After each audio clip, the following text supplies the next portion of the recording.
नमस्कार. मुलासाठी वडील वाटेल ते करतात.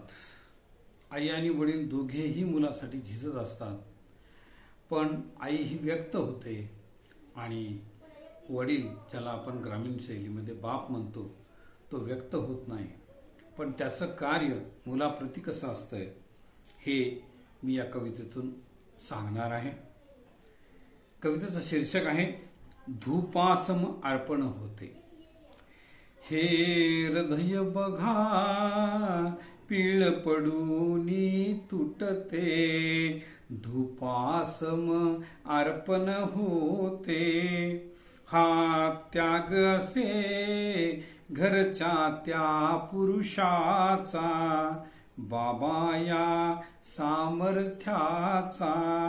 हे छत्र असे कल्पवृक्ष मायेचा, इच्छिले तेच मिळण्याचा. ही मरमर रात्रंदीन घर सजविण्यात तल्लीन, सर्वांना आनंदून हृदयातील दुःख गिळून. ते गृहावरी अमृत सिंचन करती, सौख्याची येई भरती. हे हृदय बघा पीळ पडूनी तुटते, धूपासम अर्पण होते. त्या बालपणी पायतान तुटलेले, घातले तसे शिवलेले. ती वात जरी काजळून गेलेली, अभ्यासी वरवर केली.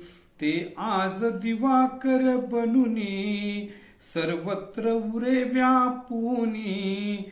घरट्याला त्या माखूनी, सर्वांना सुख देवोनी. ते तळव्याचा दुखरा काटा बघती, कुरवाळून त्या एकांती. हे हृदय बघा पीळ पडूनी तुटते, धूपासम अर्पण होते. ते स्वतःचा भूतकाळ आठवूनी, मुलांना देव